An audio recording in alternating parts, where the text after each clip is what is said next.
it's a little weird. I think I miss breakfast as a meal the most. Yeah. I like the egg and toast and French toast and things like that, and you don't really get a lot of that in Korea.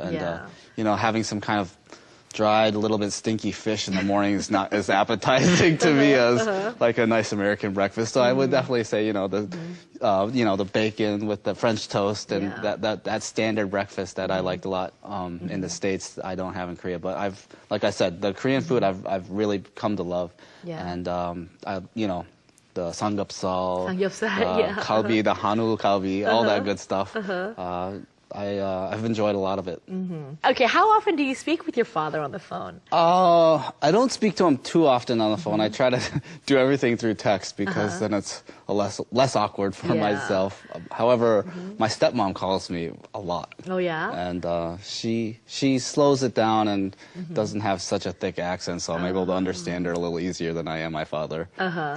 Oh, wow. So you met her? Yeah. So when you went to Busan and you had this drinking atmosphere, what was it? What were you guys eating and drinking? Well, since we're in Busan, my father always likes to have like the raw moving octopus. Yeah. And also, nakji, and then also the raw fish. Okay. So we eat that very often when I head down to Busan. Do you like that? It is good. I don't like the red sauce, the gochujang sauce. Oh, I like gochujang, but not with whatever the vinegar or whatever they add to it. I do not like that. You don't like vinegar? So no. Okay. Other than that, I like it a lot, and I don't know. It's still awkward going down to Busan because my parents kind of treat me like I'm 3 years old when they lost me. So every like situation seems so awkward because we'll sit down and eat and. I mean, before I like start putting my food together, they have stuff wrapped up and they're putting it in my mouth for me. And I feel like such an infant when they do that. So, they just, everything, just keep shoving food in my mouth, keep feeding me drinks and asking me if I'm hungry every 2 seconds. So they want to catch up for all those years missed. They do. But I'm a grown man now, so they can just relax on it a little bit. I'll give you a trick. So if you don't like chojang, the red pepper paste with the hue, you can put it in doenjang. Doenjang is That's what I do. Always doenjang. I do know that. That's right. Or soy sauce. Oh, yeah, that's right, with the wasabi in it. So tell me, do you get to go home often to Colorado or no? I have not been back to Colorado since I've moved to Korea. And I don't see myself going to Colorado anytime in the near future. I'm just so busy with work right now, and the number one priority is getting these athletes ready. That's right. But however, I talk to my mom and my brother and my father in the United States a lot still, and they call, every other day almost. So I talk to them probably more often than when I was in the United States. Yeah. When I was living in Colorado, I didn't talk to them very often, like once a week, and now it's almost every other day. Right. Have they come to visit you in Korea? They haven't. No one's come to visit me in Korea. It's just everything has happened so quickly, and I haven't been here that long. And honestly, the place that I have in Seoul, I've only spent about 25 nights there out of the 4 months. So I'm traveling around, going to the ski areas, going to competitions. I've been to China, Japan, and Italy for ski competitions. So I'm on the road a lot too. Yeah, I see. If your parents were to come, the Dawsons, your parents and your brother, would he come too or no?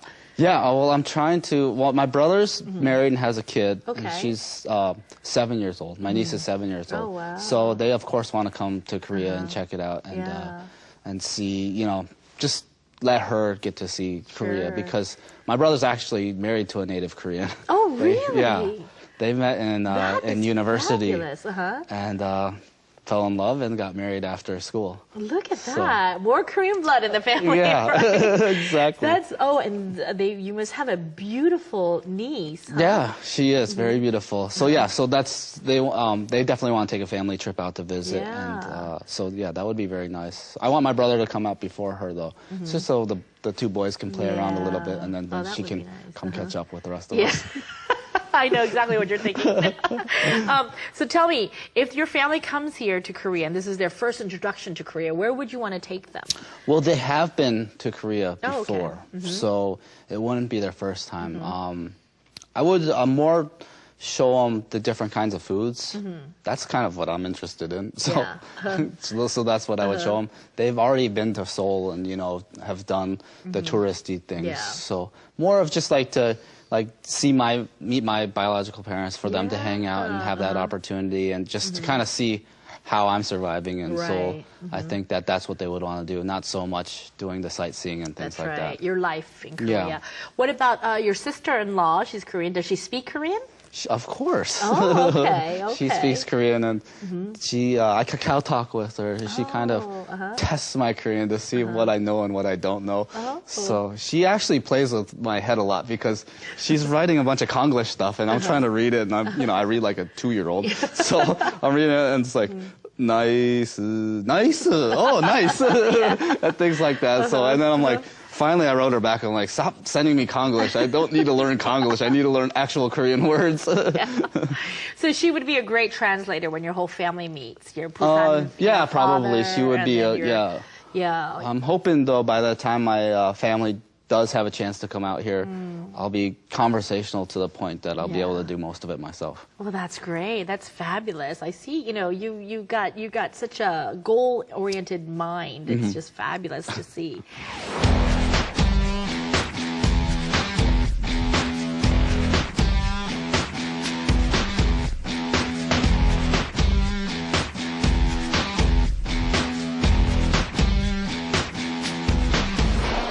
Tell us, going back, as you were actually one of the people to give a great speech at Pyeongchang for us, and so the IOC presentation. Yeah, I was. So how were you picked, and how did this happen? Well, I actually came out to Korea February 2011, and I was shooting a documentary of my life story. And during that time, I was asked to be an honorary ambassador for the 2018 Winter Olympic bid for Pyeongchang. Okay. And so my documentary dovetailed into kind of a promotion for the Pyeongchang Olympics. And so I started working a little bit with the KOC members. And then, you know, I guess it was June, they got a last minute phone call, you know. I get a phone call, and they asked me, can you get down to South Africa and present for us? And I'm like, what? I don't really understand what you guys are talking about right now. So they explained the whole scenario and things, and so yeah, they brought me out at the last minute as the secret hidden card for the bidding process in South Africa. So what happened? So nobody knew that you were going. I think that's kind of why they didn't tell me either, because they didn't want me to go. They asked me too not to go online and talk about it. So it's very secret. It was a very secretive thing, because at the bidding process, you know, in South Africa, there were 4 different countries bidding